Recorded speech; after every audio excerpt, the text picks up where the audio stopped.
Bonjour, nous recevons Nicolas Charbonneau, directeur de la rédaction ou directeur général de la rédaction du Parisien? Directeur des rédactions. Directeur des rédactions du Parisien, puisqu'il y a aussi le Parisien Magazine. Ah oui, alors si, oui. Hein, du Parisien, aujourd'hui en France, Magazine, etc. voilà. Des rédactions. Alors nous le recevons au Presse Club à l'occasion des 80 ans du Parisien. Vous savez que tous les journaux, ou la plupart des grands journaux français, ont fêté cet anniversaire puisqu'ils ont été créés à la Libération en 1944.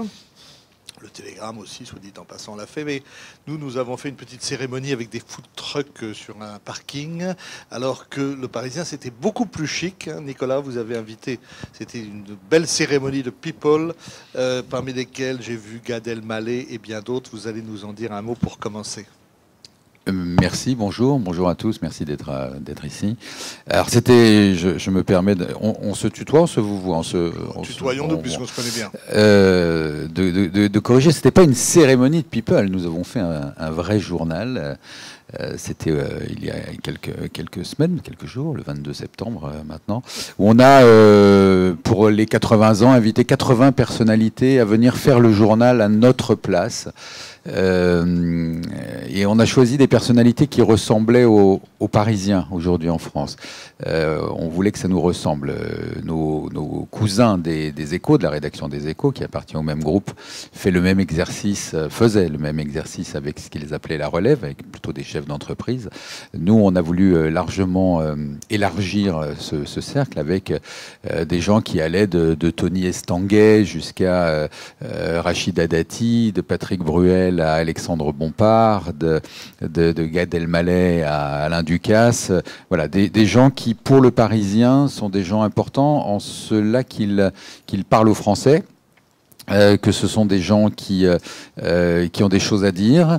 J'ai interdit certaines personnalités, mais on y reviendra parce que c'est quelque chose des personnalités qui n'ont pas forcément leur place dans le Parisien. On y reviendra parce que c'est quelque chose auquel je tiens, les valeurs d'un journal comme le nôtre, et donc forcément il y a des gens qui ont moins leur place que ces personnalités que je viens d'évoquer. Et l'idée, c'était vraiment de faire un vrai journal, c'est-à-dire de leur laisser les clés. On a fait une conférence de rédaction le matin à 9h, après avoir bu un petit café, et chacun a échangé sur voilà, quelle était l'actualité du moment, ce que telle ou telle personnalité avait envie de faire, telle ou telle personnalité aussi pouvait nous permettre de faire. Je pense à Alexandre Bompard, par exemple, qui voulait... vous connaissez Alexandre Bompard. Alors l'idée, c'était quand même que chacun soit un peu dans sa zone... ne soit pas dans sa zone de confort, alors, sans le mettre dans l'inconfort, mais en tout cas pas sur la grande distribution. C'est très symbolique, voilà. Finalement, cette réception, et le fait de leur donner la parole, parce que il faut dire quand même que pendant longtemps, le Parisien libéré était un journal un peu ringard. On se rappelle de l'image de cette une absolument sublime d'Harakiri à la mort du fondateur Émilien Amaury qui avait fait une chute de cheval. Harakiri avait titré « Chute de cheval, le cheval est indemne ». Voilà, Amaury fait une chute de cheval, le cheval est indemne. Bon, et puis il y a eu une évolution du Parisien, qui était quand même un très grand journal, qui avait une très grande diffusion, et des gens comme Noël Quedel et quelques autres l'ont fait évoluer. D'abord, il a abandonné cet adjectif de libéré, et puis c'est un journal qui est revenu dans les salles de rédaction, qui ne lisait plus Libération, enfin le Parisien libéré, et qui ne le lisait pas d'ailleurs, et c'est devenu un journal, je dirais, plus chic, plus parisien finalement. Je ne sais pas si vous validez cette interprétation. Chic, non, parce que l'idée, c'est pas d'être chic. Enfin, quand on fait un journal, on ne cherche pas à être chic, plus on tendance, cherche à, en tout cas, être prescripteur, référent. Oui, ça, oui. Et pour le coup, c'est vrai qu'on inspire pas mal de nos confrères pour avoir travaillé avant dans d'autres médias, radio, télé. Je constate, et puis je le vois tous les jours, je vois à quel point certains de nos confrères ont du mal à faire leur conducteur de journaux sans le Parisien. Alors certains élégamment en nous citant, d'autres moins élégamment, mais c'est pas grave. Donc en tout cas, c'est très satisfaisant. Le Parisien a été Parisien libéré, on pourra peut-être en dire un mot à sa fondation, à sa création en août 44, parce que c'était la libération de Paris, donc le Parisien libéré.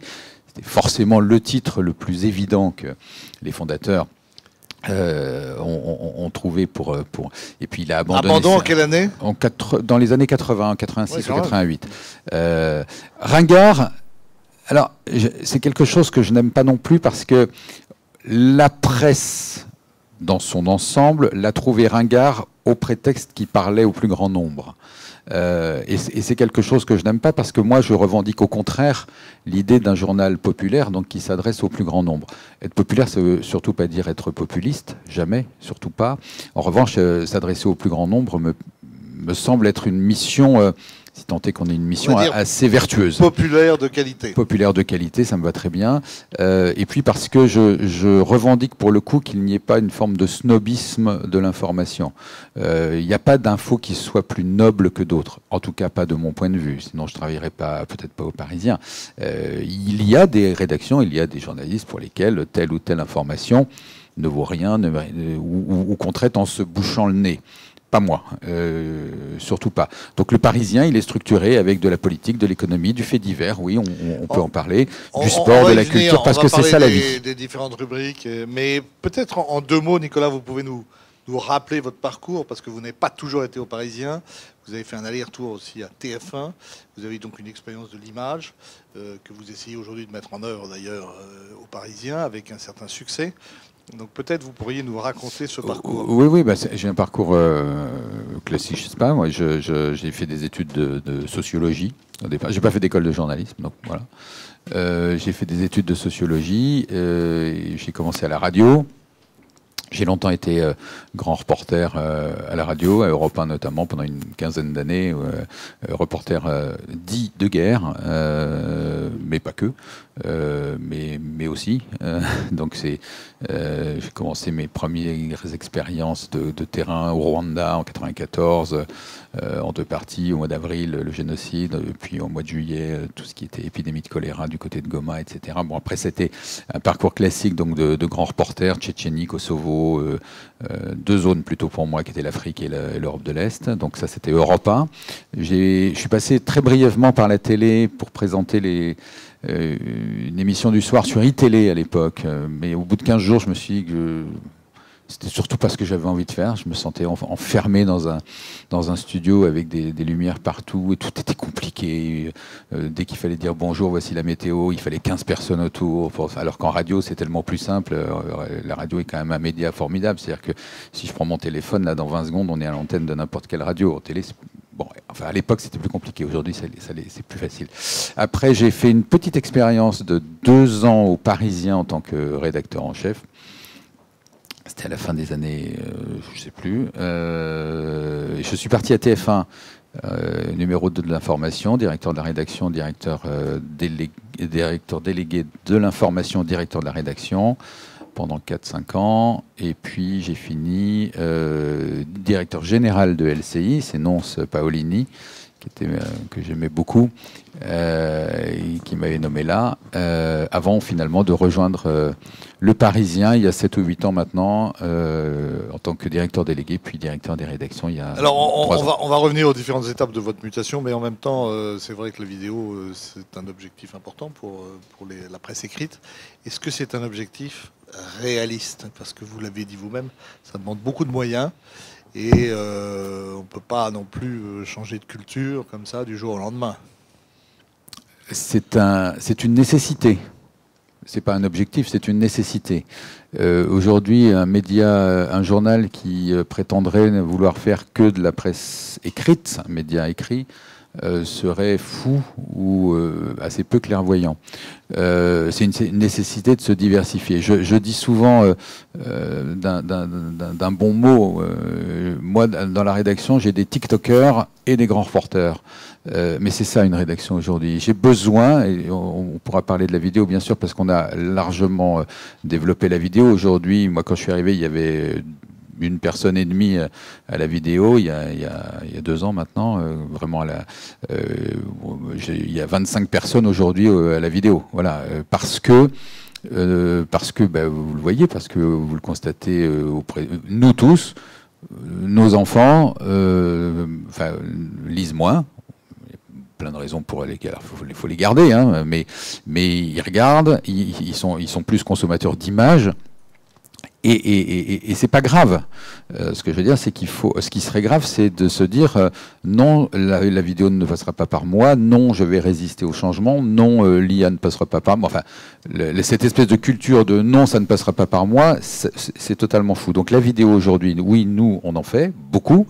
On est parmi les leaders. Par rapport aux anciens propriétaires qui, eux, avaient investi le groupe Amaury dans l'équipe TV, ça a été une conquête assez laborieuse. Enfin, maintenant, ils arrivent à l'équilibre avec cette chaîne.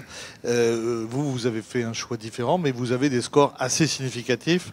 M'avez-vous dit sur YouTube, vous produisez beaucoup de vidéos. Alors, on n'est pas propriétaire d'une chaîne de télévision, mais de l'image, on peut en produire. Vous voyez, on en fait dans tous les sens. Alors, effectivement, aujourd'hui, on fait de la vidéo qu'on diffuse sur à peu près tous les canaux. Là, on a un peu gonflé les scores, c'est vrai, cet été avec les Jeux Olympiques. On est sur 300 millions de vidéos vues par mois. On estime qu'on devrait finir 2024 à 3 milliards de vidéos vues. Ce qui est énorme pour une rédaction dite de presse écrite. Mais elle n'est plus que dite de presse écrite, puisque on fait ça. Mais si on continue à parler d'image, moi j'ai passé un accord avec une boîte de prod qui s'appelle Studio Fact, qui est une agence de production qui fait du documentaire, qui fait du envoyé spécial, du enquête exclusive, du doc sur la 6, sur la 2, du complément d'enquête évidemment, qui produit son premier, qui fait aussi de la fiction. Là on coproduit avec cette boîte qu'on a. Au début, on a un peu investi, puis maintenant, on est en train de on a largement racheté. On coproduit la première fiction qui va être diffusée demain sur HBO. C'est la première prod HBO en France.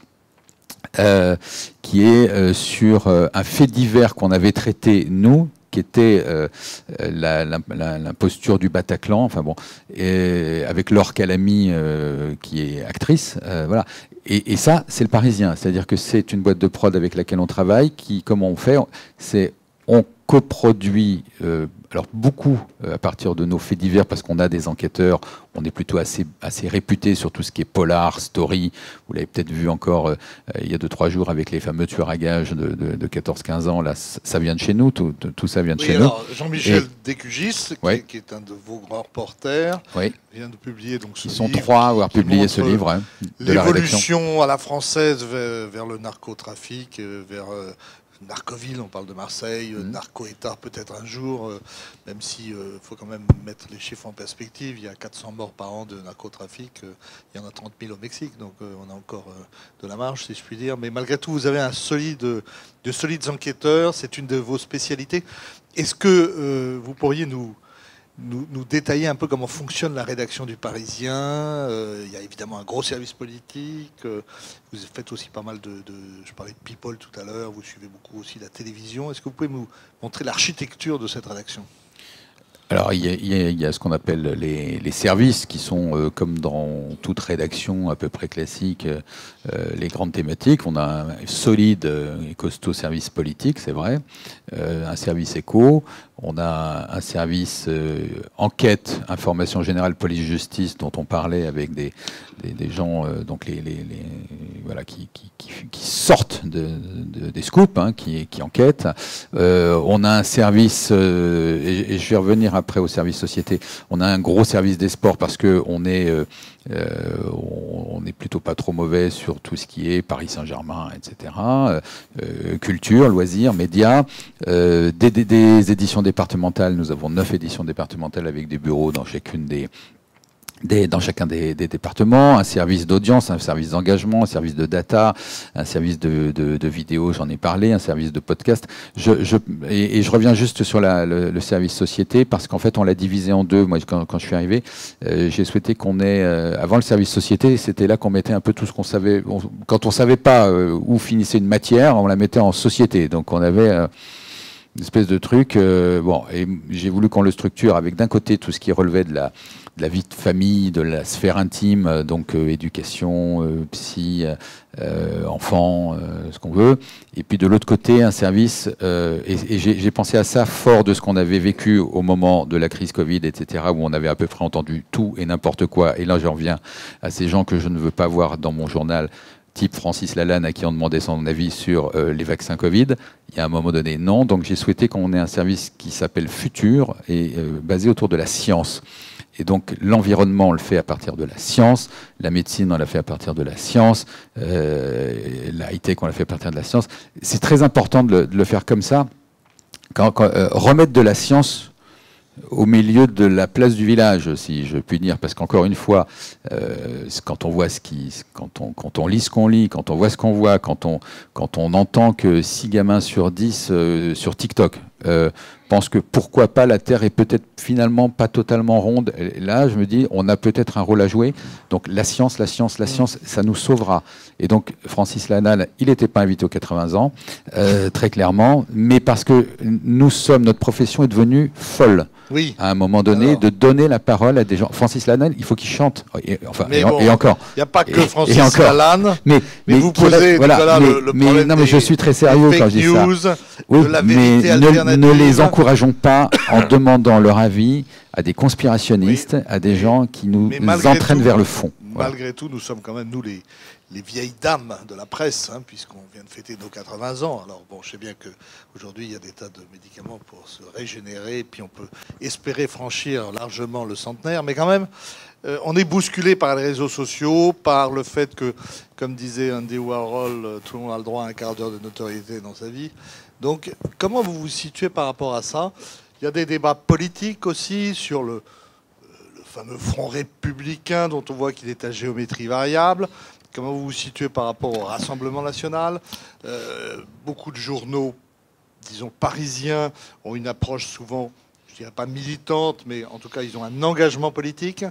Pour la presse régionale, et vous êtes un exemple particulier, vous êtes un peu à cheval sur les deux, vous êtes à la fois un journal national, mais un journal aussi de presse régionale, de la région parisienne. On ne peut pas toujours avoir des choix politiques marqués, puisque nous sommes des journaux, en tout cas les régionaux, qui sommes ouverts à une plus grande diversité. Comment vous vous positionnez par rapport à ces débats d'aujourd'hui? En fait, très simplement. Si à partir du moment où on a établi une règle, moi je l'ai établi. Alors, il n'y avait pas de. Quand je suis arrivé, j'étais étonné parce qu'il n'y avait pas comment on appelle ça, de ligne éditoriale écrite. Donc on se disait le Parisien, bien sûr c'est ça.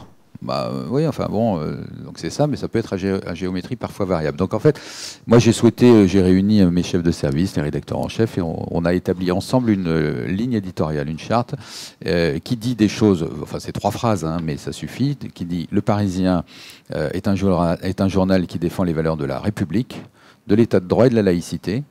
Il est populaire sans jamais être populiste. Il est européen convaincu et à l'aise avec l'économie de marché. Toujours au service de son lectorat. » Voilà. Donc c'est assez simple, au fond. Défendre l'état de droit, défendre la République, défendre la laïcité. C'est assez simple, mais ça vaut le coup de le rappeler quand même. Hein. Et tu le disais, on a des petites valeurs qui sont largement attaquées de part et d'autre, et partout. Donc on est là pour le rappeler. Dire qu'on est européen convaincu, c'est aussi s'inscrire dans ce qu'ont fait nos fondateurs. Le Parisien libéré, il y a 80 ans, c'était des gars qui s'étaient battus pour de jolies valeurs et libérer un pays, un continent, voilà. À l'aise avec l'économie de marché, oui, bien sûr, je sais où on est, où on navigue. Populaire sans jamais être populiste, on l'a dit, et toujours au service de son lectorat, parce que moi, la rédaction doit m'entendre à peu près 10 fois par jour dire vous n'êtes pas là pour écrire pour vous, pour votre confrère, pour vos potes, pour vos sources. Non, vous êtes là pour écrire. Il y a des gens, au bout du compte, qui vont nous lire, qui vont nous acheter. Ça s'appelle des lecteurs. Il y a des gens qui vont nous regarder. Ça s'appelle des gens qui nous regardent. Il y a des gens qui vont nous écouter sur des podcasts. Ça s'appelle des auditeurs. Voilà. S'ils ne sont pas là, on est mort. Voilà. Et faire du journalisme, c'est avoir un regard. C'est la première des qualités, peut-être la vraie grande qualité d'un journaliste, c'est son regard. Le reste, c'est de la technique, le reste, c'est des conneries. Mais le regard, si on ne sait pas voir les choses, il ne faut pas faire de journalisme. Et ça vaut pour tous les types de journalistes. Le regard, savoir percevoir avant d'autres, et ça, c'est une obsession chez nous, aux Parisiens, c'est-à-dire d'être, on disait tout à l'heure, d'être prescripteur, mais un peu avant d'autres, voilà, des signaux faibles. On a été parmi les premiers à voir et à faire remonter des trucs autour des gilets jaunes, des choses comme ça. L'obsession du scoop aussi. Je supporte pas qu'une information sorte chez un confrère. Ce truc, ça me rend. Alors, je dis toujours, je suis pas en colère, jamais, mais je suis hyper vexé, en fait. Et en fait, il faut être vexé. Quand une information sort pas chez soi, il faut être vexé. C'est juste ça. Et comme ça, le lendemain, on est un peu meilleur. Mais bon, heureusement, on est rarement vexé quand même.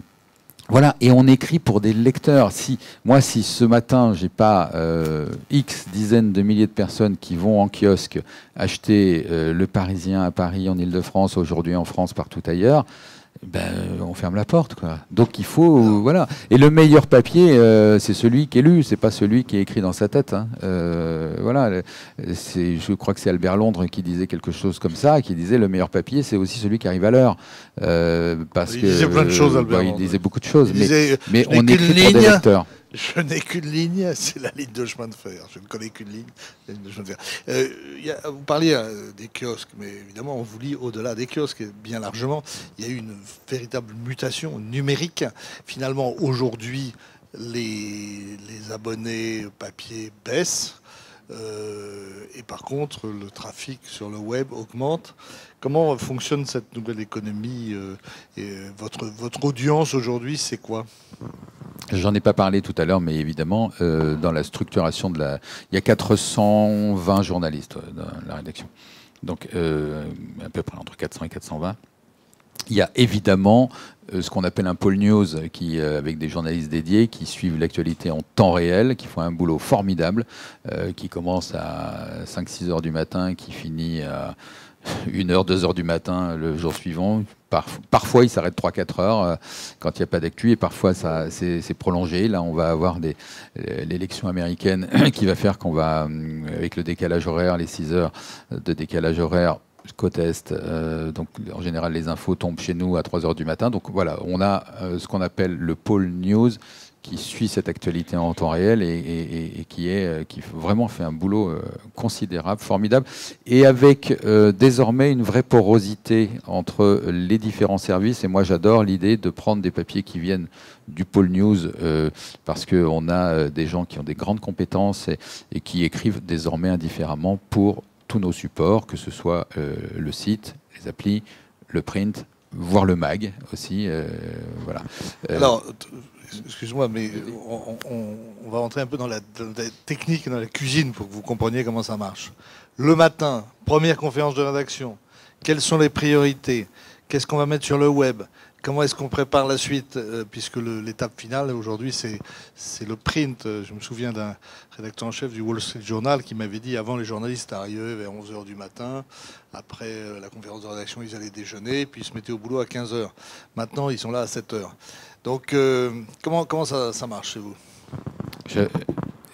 Pour reprendre ce que tu dis sur le Wall Street, avant, c'était facile. Vous alliez à une conférence de presse à 14h.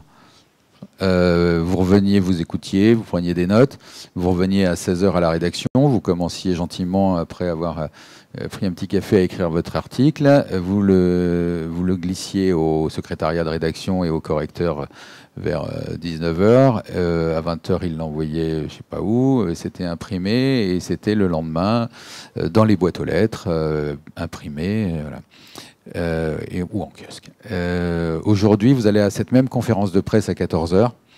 Elle est live tweetée, retransmise en temps réel sur BFM.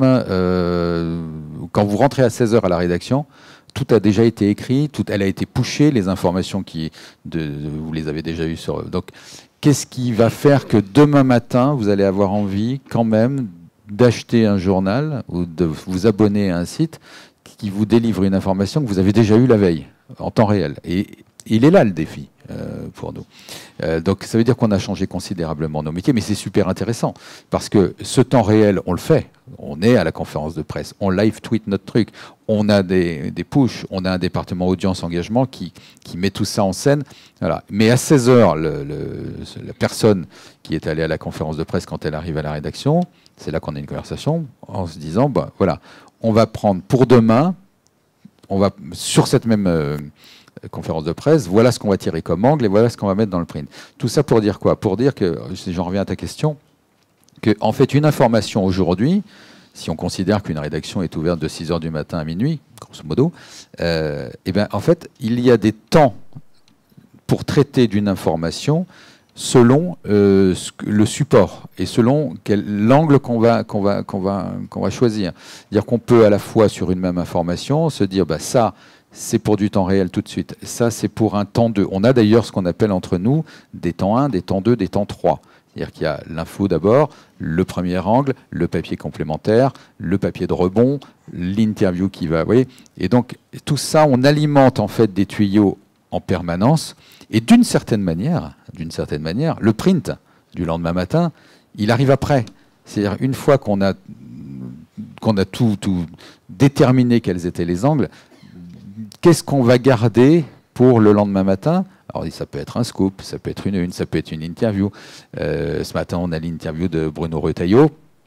On en a gardé des morceaux ce matin, mais on les a déjà mis en ligne la veille pour commencer bon, puis par ailleurs, parce qu'il y a des enjeux de trafic, de SEO, de référencement, qui font qu'on ne peut pas retenir l'information. À un moment donné, sinon, d'autres vont s'y engouffrer, d'autres vont prendre le Discover, etc., sur une information qui serait la nôtre, ce qui serait quand même complètement stupide. Donc, en fait, voilà, c'est un questionnement permanent, et la structuration de la direction, de la rédaction en chef, elle est là pour ça. Elle est là pour se dire, voilà, on a ça, ça, ça et ça, on va balancer ça, ça, ça et ça à tel moment. En fait, c'est vraiment à qui on s'adresse, à quel moment, pour dire quoi, et on repose systématiquement, on se repose systématiquement ces questions. On s'enrichit les uns les autres aussi, c'est-à-dire qu'il peut y avoir une information qui a commencé à être évoquée, écrite par le pôle news le matin très tôt. Après, il y a un expert du pôle éco politique qui va reprendre le relais. Après, enfin, vous voyez, et on ajoute à ça après des enrichissements du podcast, de la data, un moteur de recherche, de l'infographie animée. Enfin bon, voilà. Après, il y a tout un tas de métiers qui viennent se greffer pour donner le plus de contenu sur le plus de supports possible. Ça fait beaucoup de boulot. Alors, une question également, c'est comment rajeunir son audience? Ça, c'est une grande question pour les journaux régionaux, régionaux et en général, qui s'adressent ou qui s'adressaient traditionnellement un peu aux seniors. J'avais vu l'exemple d'Arte qui, en 10 ans, a réussi à rajeunir de 10 ans son audience, mais avec une grande créativité dans l'invention des contenus. Comment vous abordez cette problématique? C'est une double problématique. C'est une double problématique. Enfin, c'est une double. Plus largement. Bien. Alors, il y a plein de réponses. D'abord, il ne faut pas oublier, moi j'adore les jeunes, hein, j'ai des enfants, ils sont grands, ils sont abonnés aux Parisiens sans me le dire d'ailleurs, c'est bien, pour le PSG, bien, bon. Mais il ne faut pas oublier les vieux. Je veux dire, j'aime bien les jeunes, mais n'oublions pas les vieux. Donc voilà, on a notre gros handicap d'une certaine manière, c'est qu'on est un média généraliste, nous. Et dans n'importe quelle des matières que l'on traite. Il faut oublier que les vieux ont un pouvoir d'achat aussi, qui souvent fait vivre les journaux. Aussi, oui. Mais si je prends la culture, par exemple, la culture, on pourrait se dire, ben voilà, ce qu'on fait, hein, on va faire des trucs pour les jeunes, voilà, donc des nouvelles musiques, du street art, les nouveaux humoristes. Donc on a développé, par exemple, tout ça. Mais il ne faut pas oublier que Michel Sardou est encore sur scène, Adamo va mieux et va remonter sur scène. J'ai appris des choses là, très récemment. Je caricature un peu, mais en fait, d'une certaine manière, c'est moins les sujets qu'on traite que la manière dont on le traite et les supports sur lesquels on les pousse. Bon, alors après, Michel Sardou sur scène, je suis pas sûr que les 16-25 ans vont foncer. Mais il faut le faire. Donc, ce qui, moi, m'oblige quand même à avoir une rédaction avec des gens qui savent qui sont tous les nouveaux rappeurs. Quelle moyenne d'âge la rédaction du Parisien? C'est une bonne question, je sais pas.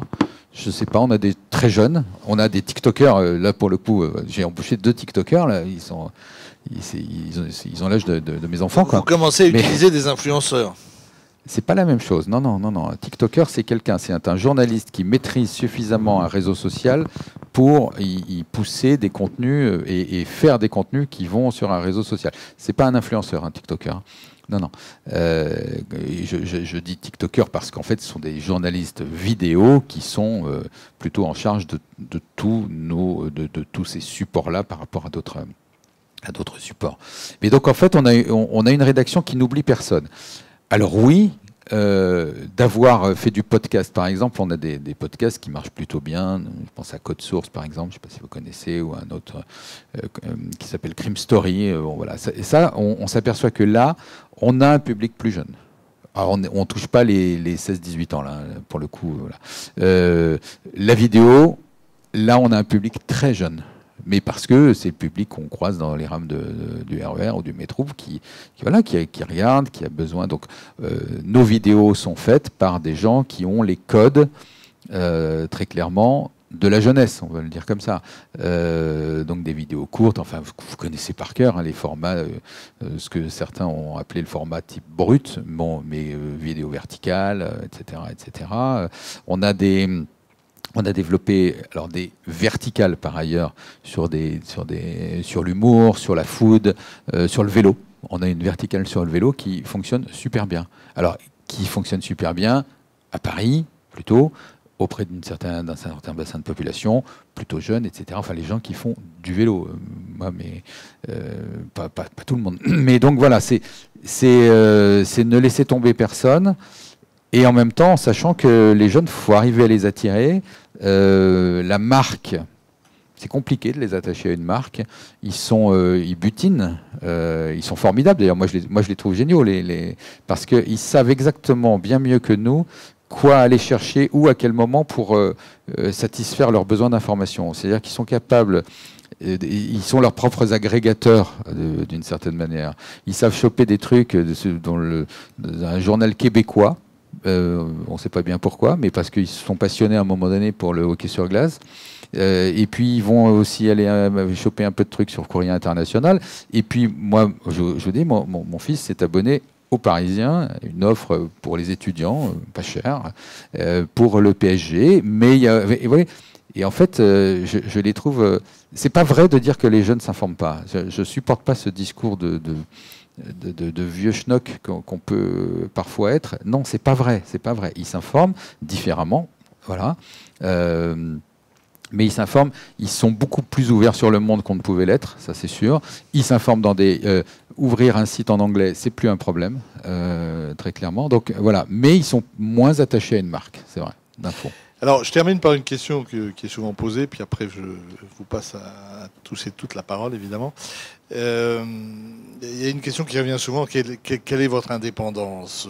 On a vu récemment que le président, votre propriétaire, M. Arnaud, le président de LVMH, avait demandé aux journalistes du groupe de ne pas parler à certains médias, sans les citer, mais enfin on voit très bien ceux qui sont visés, c'est-à-dire Libération, Le Monde... Mediapart, etc. Par ailleurs, les États généraux de l'information avaient avancé l'idée qu'il fallait peut-être donner un droit de contrôle aux sociétés de journalistes sur la nomination du directeur. Où est-ce que vous en êtes de cette réflexion ? Je vais commencer par la première. Notre actionnaire, c'est LVMH, à 100%. Je n'ai absolument aucun...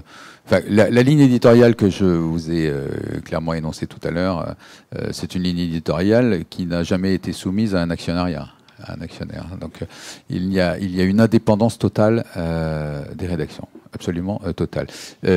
Pour te corriger, ce à quoi tu fais référence, ça ne s'adressait pas aux journalistes. Hein.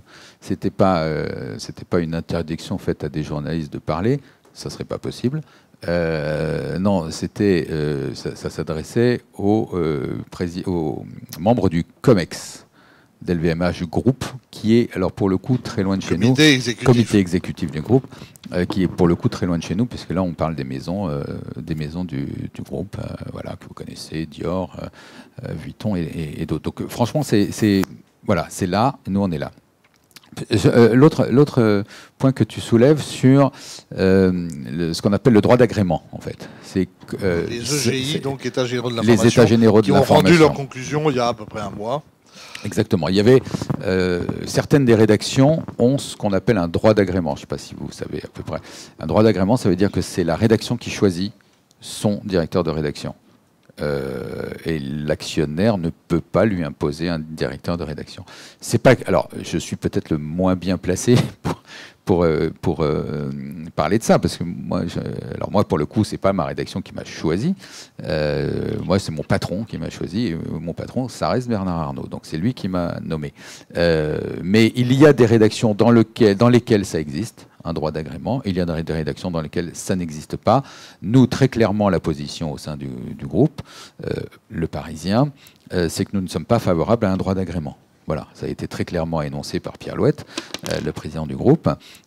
Il se trouve qu'au sein même du groupe, je parlais tout à l'heure des Échos, aux Échos, ça existe, mais ça n'existe pas aux Parisiens. Voilà. Et il n'est pas question, ça n'est pas quelque chose que nous avons souhaité mettre en place, en tout cas que le groupe a souhaité mettre en place. Alors, pour être tout à fait honnête, il faut reconnaître que ces oligarques, enfin on les appelle tout à fait ainsi improprement, parmi lesquels il y a aussi Xavier Niel, pour Le Monde, la famille Dassault, etc., permettent à ces journaux, ou à de nombreux journaux qui sont déficitaires, ou qui l'ont été, de vivre, parfois même de survivre, et qu'effectivement, leur contribution, malgré tout, à l'économie des médias n'est pas totalement négligeable. Pour le moins. Voilà. Bon, moi, j'ai fini ma contribution. Et je vous passe la parole. Vous levez le doigt, c'est tout.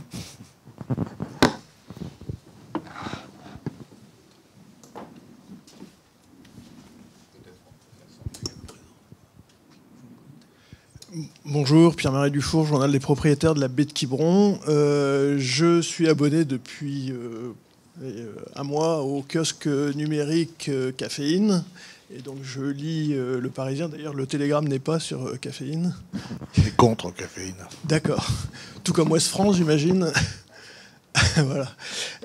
Et donc je lis Le Parisien et je suis abonné. Enfin, je lis l'édition 92. Et il me semble qu'il y a des informations sur l'ensemble de l'Île-de-France. Il y en a dans l'édition 92. Est-ce qu'il y a un traitement spécifique des communes du 92 ? Est-ce que j'en ai pas. Et à quel point est-ce que c'est important pour vous de continuer ce traitement local qui est une des spécificités du Parisien ? C'est pareil, c'est pareil. Il y a beaucoup de points dans votre question. La particularité d'un journal comme Le Parisien aujourd'hui en France, c'est le même journal, hein, Le Parisien aujourd'hui en France, si ce n'est qu'il y a 2 pages d'actualité régionale France dans aujourd'hui et 12 pages d'actualité départementale dans chacune des éditions du Parisien. Vous parlez de l'édition des Hauts-de-Seine. On a dans chaque département à peu près 7 à 9 journalistes, un petit peu plus à Paris, voilà, qui sont là pour remonter de l'information qui vient du terrain. C'est hyper important parce que, évidemment, c'est une des bases du Parisien, l'information locale. On a un double statut PQR-PQN, hein, presse quotidienne régionale, presse quotidienne nationale. Donc voilà, ce qui parfois est un peu confusant et compliqué.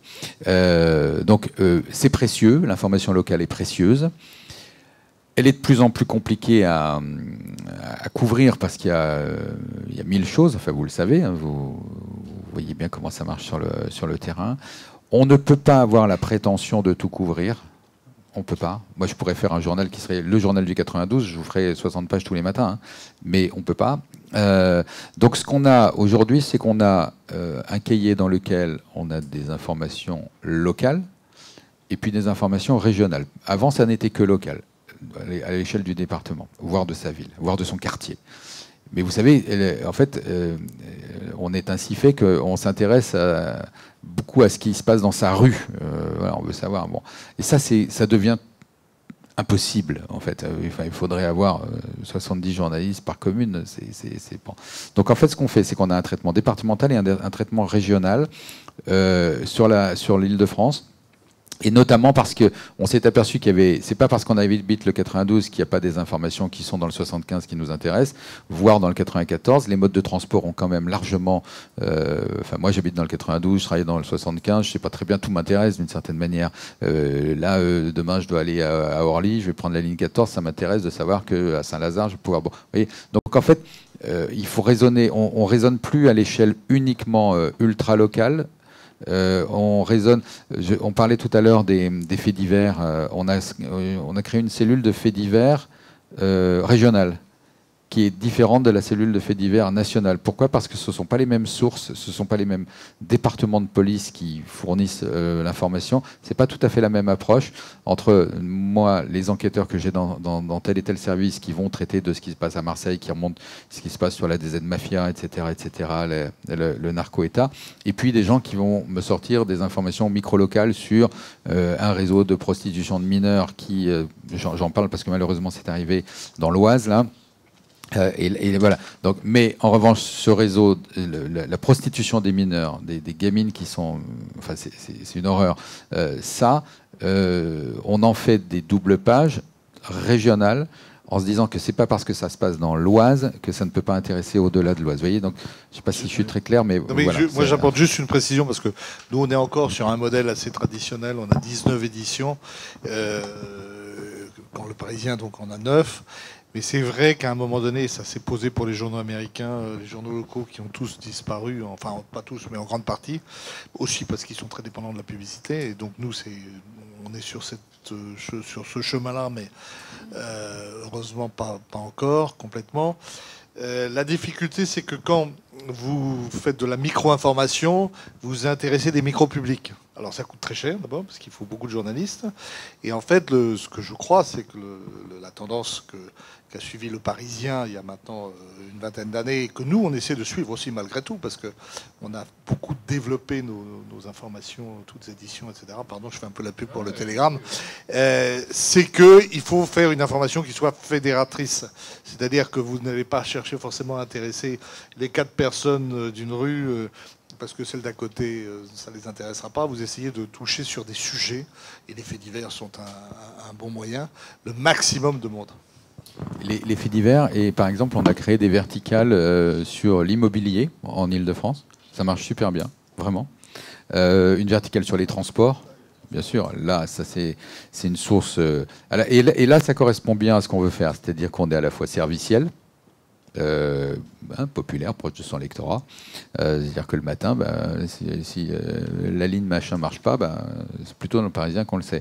Mais aussi se projeter, je parlais de la ligne 14, c'est quelque chose qu'on a suivi à un moment donné parce que, voilà, donc sur tout ce qui est structure, bon, et des verticales comme ça, on va en développer d'autres.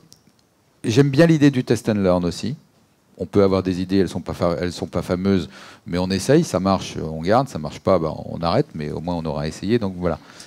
Et ça, c'est complètement transverse à toute l'Île-de-France. Monsieur, mais madame. Madame, d'abord. Bonjour, Robert Chaïd, la télévision Iran et Farda, ça n'a rien à voir avec le régime. Je voulais parler sur votre magazine, le week-end. Pour moi, le week-end parisien, c'est l'édition de Le Monde plus Paris Match. Et la dernière fois que vous étiez là, j'ai parlé des photos dans votre magazine, surtout les photos qui correspondaient à la guerre prise d'un avion avec les soldats et tout. Mais depuis quelque temps, je vois une absence des photos. Est-ce que c'est voulu ou c'est par hasard ? Non. Si vous faites référence au fait que on avait réorienté le magazine vers un peu plus de news, il y a ah oui, on a beaucoup de pubs. Oui, beaucoup plus. C'est pour ça. On avait fait un magazine un peu trop news. en fait. Il y a 4 ans, moi, c'est de ma faute, parce que, et ça c'est mon ADN à moi, j'en avais pris la direction et j'avais voulu le réorienter vers quelque chose de très news, peut-être un peu trop news. Et en fait, qui correspondait pas réellement à un magazine qui est complémentaire du journal. Vous voyez, il est dans ce qu'on appelle le pack du vendredi. Le vendredi, si vous achetez le Parisien, vous aurez en plus supplément télé et en plus le magazine. Et en fait, notre lectorat souhaitait quelque chose de plus apaisant, on va dire. Donc, on a réorienté l'ADN, enfin l'éditorial du magazine, pour en faire quelque chose qui va plus sur de la culture, de la découverte, du voyage, etc. Alors, on l'a pas fait pour le chiffre d'affaires, hein, encore que bon, c'est pas inintéressant, mais c'était pas, voilà. On l'a fait parce que le public le boudait un peu, on va le dire très clairement. C'était moins son truc. Ceci étant, qu'est-ce qu'on a fait? J'ai décidé que tout ce qu'on faisait dans le magazine, on allait le faire dans le quotidien, désormais. Et alors, j'en ai pas parlé tout à l'heure, mais j'ai créé, il y a 1 an, un service qui n'existait pas au Parisien, figurez-vous, qui était un service international.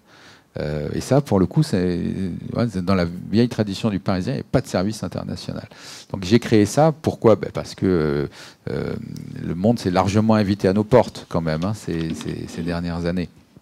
Et donc j'ai, d'un petit trait voilà, j'ai dit, maintenant on va faire l'actualité du... Avant on faisait l'actualité du bout de la rue, maintenant on va faire l'actualité du bout de la rue au bout du monde. Et donc on s'est mis à faire beaucoup d'international, la guerre en Ukraine, ce qui se passe au Proche-Orient, enfin voilà, là on en fait beaucoup, enfin on en fait normalement, légitimement. Et j'ai souhaité aussi qu'on soit un peu plus, et là je reviens peut-être à ce que tu me disais tout à l'heure sur le fait d'être engagé politiquement, etc.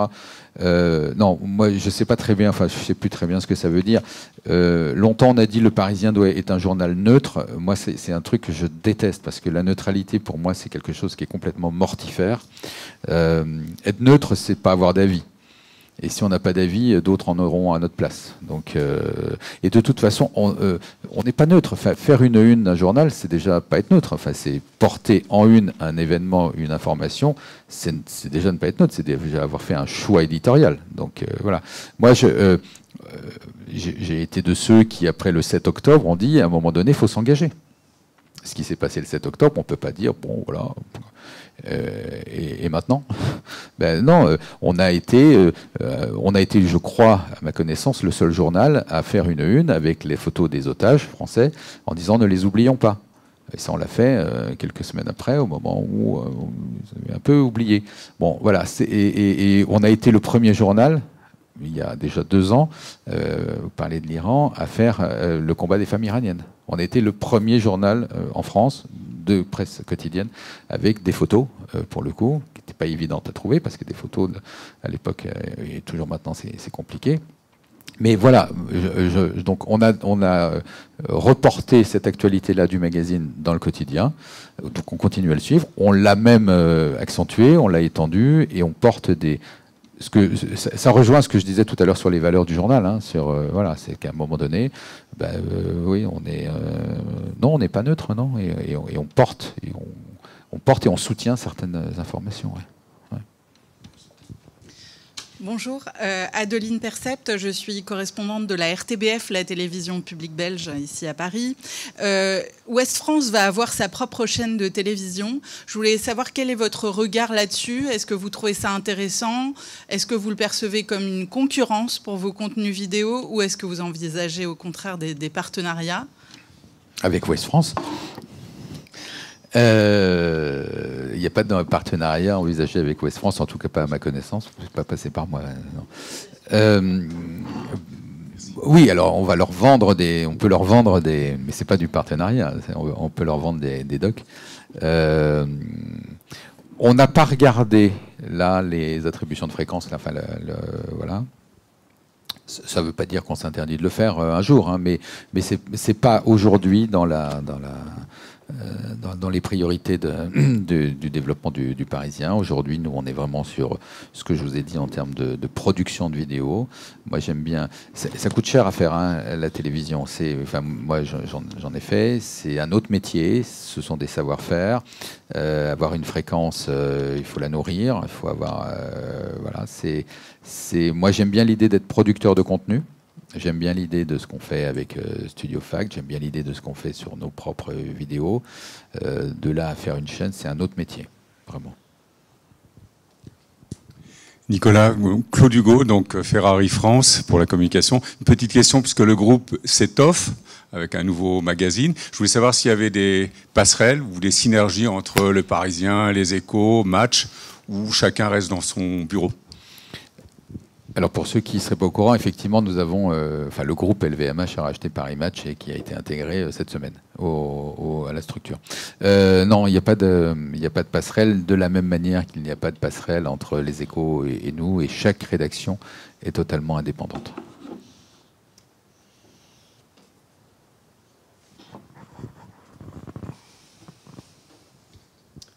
Thomas Chantepie sur UW, boîte de production. Vous avez parlé du service sciences. Est-ce que vous en avez profité pour faire venir des profils scientifiques? J'entends par là de vrais profils scientifiques avec un cursus scientifique. Alors c'est un service qui s'appelle Futur, oui, au pluriel, au sein duquel effectivement la matrice c'est la science. On commence à avoir des journalistes qui sont... Vous voyez, moi je disais, j'ai pas fait d'école de journalisme, bon, c'est pas si grave. Enfin, j'aime bien l'idée de regarder des profils aujourd'hui qui viennent pas forcément d'école. Bon, je passe sur Sciences Po, je préfère ne pas en parler ici. Non, mais on peut en parler hors antenne. Non, j'aime bien l'idée j'aime bien cette idée-là. On a, par exemple, dans ce service, un jeune journaliste qui a un talent incroyable, qui s'appelle Nicolas Béraud, que vous voyez peut-être de temps en temps. Il est souvent happé par la télévision. C'est dans l'air, notamment, le fait venir très, très régulièrement, parce qu'il a été un des premiers à vraiment s'intéresser au volet science de l'épidémie de Covid, au point qu'il en est devenu un ultra spécialiste. Il y a même eu parfois des ministres de la Santé qui l'ont appelé pour avoir son avis à lui, donc c'est rigolo. Et Nicolas, c'est un ingénieur au départ, vous voyez. Il se trouve qu'aujourd'hui, par ailleurs, il est devenu journaliste science et que demain, il fera peut-être autre chose. Il fait ce qu'il veut de sa vie. Alors, on commence. Moi, j'aime bien l'idée, de toute façon, d'avoir des gens qui ont des parcours différents. Voilà. Et les écoles de journalistes, c'est très bien, mais il n'y a pas que ça.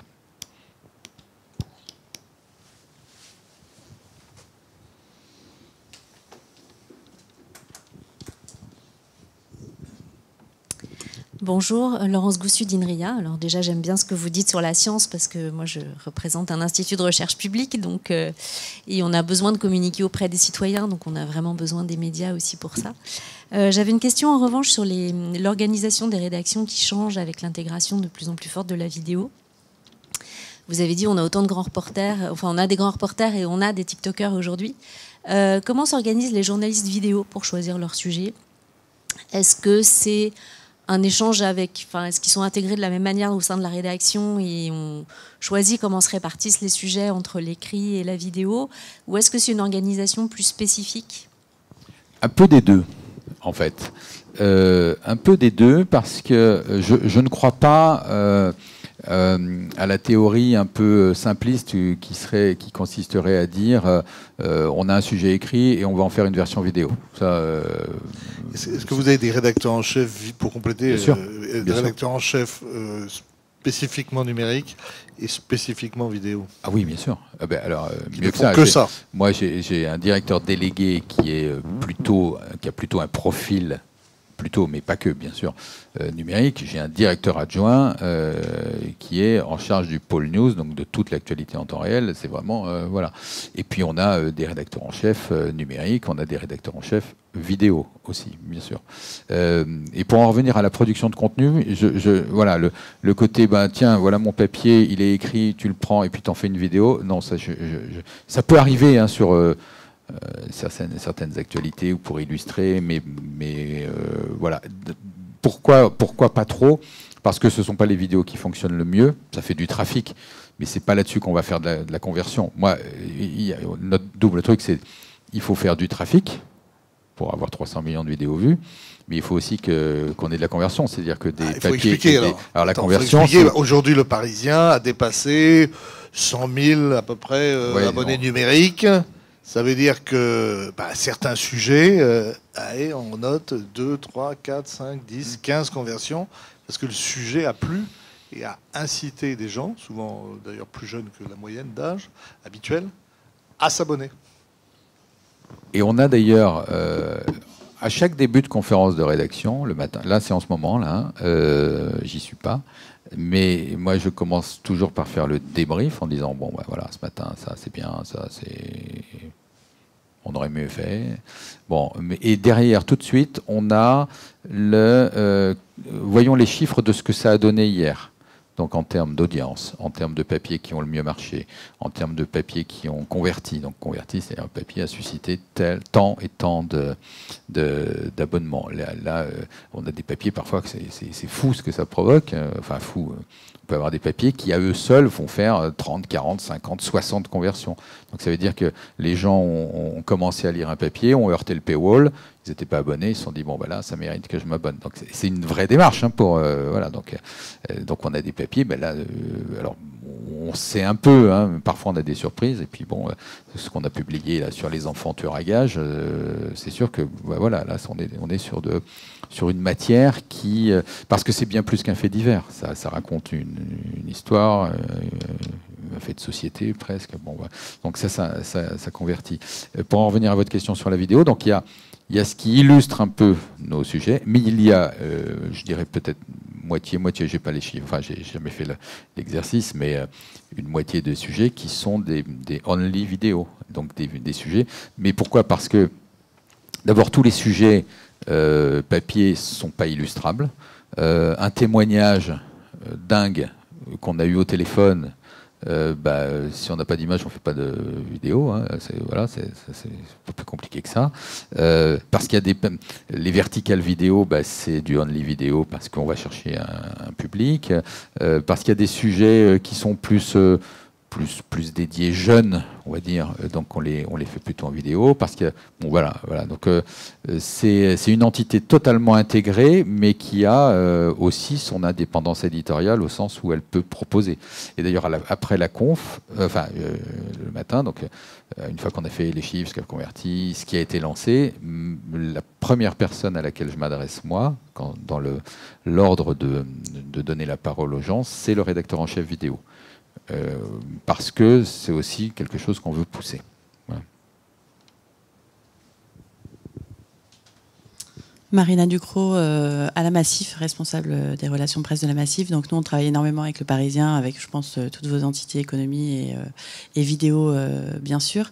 Ma question, effectivement, c'était de savoir, vous, du coup, vous alimentez comment au niveau de l'information? Parce que les rédactions nous disent tous qu'ils lisent le Parisien. Voilà. Donc le Parisien lit quoi? Moi, le Parisien, pas oui, moi. Vous, rédacteurs et le Parisien. Voilà, ça m'intéressait de savoir quelle était votre source d'inspiration au niveau de l'information. Et j'avais une autre question. Est-ce que, compte tenu de l'information 24/24, 7 sur 7, qui ne s'arrête jamais, réseaux sociaux compris, les podcasts, enfin voilà, tous les formats qu'on connaît, est-ce que vous serez amené, comme Le Monde, par exemple, à avoir des équipes à l'étranger qui prennent le relais la nuit ou pas, ou voilà. Je vais peut-être commencer par ça. Des équipes qui prennent le relais, pour l'instant, non. On a des correspondants un peu partout. On parlait des États-Unis, bien sûr, on a des correspondants. Voilà. Mais pour l'instant, on n'a pas d'équipe dédiée qui font du 24/24, voilà, éditorialement en tout cas. L'autre question, alors sur comment on fait le Parisien, d'une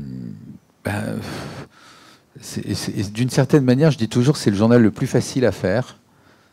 Et en même temps, pas si simple, mais le plus facile à faire parce que si on veut bien, j'en reviens à ce que je disais tout à l'heure sur le regard, savoir voir des choses, on peut avoir ce qu'on appelle le fait du jour, c'est-à-dire la une du journal et les 2 ou 3 premières pages qui viennent de... ce qu'on a fait hier, par exemple, ça venait d'une espèce de conversation qu'on a eue entre deux Red Chefs, là. C'était sur nos portables nous espionnent-ils. Et en fait, pourquoi? C'est parce que on s'est dit, tiens, mais c'est marrant, l'autre jour, mon portable, il m'a envoyé des trucs, j'en avais parlé avec ma femme, c'est quand même bizarre, il nous écoute. Bon, voilà. Et donc, on commence comme ça à remonter un truc. Mais, vous voyez, on a ce côté... alors c'est une espèce de culture qui s'est saisie de l'ensemble de la rédaction, hein, c'est-à-dire que il y a traditionnellement des sources qui peuvent être des communiqués de presse, des dépêches, voilà. Mais moi par exemple, je suis pas abonné à l'AFP, moi à titre perso, je regarde pas. Et pourtant, je suis pas mal informé, je vous assure. Mais non, parce qu'en fait, c'est au-delà de tout ça, c'est comment on garde cette espèce de particularité qui est ce regard. Voilà, toujours. Le regard. Voilà. On a fait une page un jour, c'était un truc qui est resté gravé, mais c'était pareil, une conversation comme ça, sur les chaussettes orphelines. Vous voyez, là. Bon, c'est pas de l'info. On est très clairement, c'est pas de l'info. Mais c'est la page qui, de temps en temps, fait du bien dans un journal. C'est ce qui relie au lecteur. C'est-à-dire se dire à un moment donné, bah oui, on a tous. Et donc on avait remonté le truc en disant, bah ouais, bah alors il y a des théories qui disent que les chaussettes sont aspirées par un truc. Pourquoi? Enfin, c'est fou. Elles disparaissent. Bon. Donc cette page, c'est pas une dépêche AFP qui peut nous donner ça. C'est pas un communiqué de la fédération des chaussettes. C'est pas DIM. Voilà, c'est juste, vous voyez. Je caricature un peu avec ça, mais croyez bien quand même que c'est un état d'esprit, voilà. Et quand je dis c'est facile, ben, oui, parce qu'on peut, si on veut bien s'autoriser à se détendre un peu. Et les basiques, on les a tous. Moi, je peux vous faire bien sûr, je peux vous faire le conducteur d'un journal. Je sais que ce midi ou ce soir, on peut ouvrir avec la tempête qui a ravagé la France. On sait tout ça, voilà. Mais il faut dans un journal, parce que c'est un compagnon. C'est quotidien, il faut lui apporter autre chose aussi. Il faut des choses qui parlent aux gens, il faut des choses qui font sourire. C'est pas que ça peut pas être qu'une tartine d'emmerdement, un journal. Déjà, on en a beaucoup, donc il faut aussi qu'on ait des sujets qui nous fassent découvrir, qui nous fassent plaisir, qui nous incitent à discuter, qui nous indignent. C'est pour ça tout à l'heure, je disais, je déteste qu'on dise qu'on est neutre. Neutre, ça veut dire être sans saveur. Ça veut dire, moi, c'est transparent. On a lu Le Parisien, il n'y a rien dedans. Enfin, c'est transparent. Ben non. Moi, quand on s'est engagé comme on s'est engagé, parce que c'était nécessaire sur l'antisémitisme, sur la marche pour la République et contre l'antisémitisme qu'avait fait Gérard Larcher, qu'avait initié Gérard Larcher et Elbrun Pivet l'année dernière. On les a d'ailleurs refait en interview la dimanche dernier. Ben, ça dit des choses, vous voyez. Mais c'est ça, parce que ça doit ressembler à la vie, quoi. Et notre vie, quand vous discutez avec vos enfants, avec vos copains, vos collègues, bah c'est tout ça, quoi. C'est de l'information, c'est du sérieux, c'est du moins sérieux, c'est de l'international, c'est du bout de la rue, du bout du monde, etc., etc. Et des chaussettes qui disparaissent.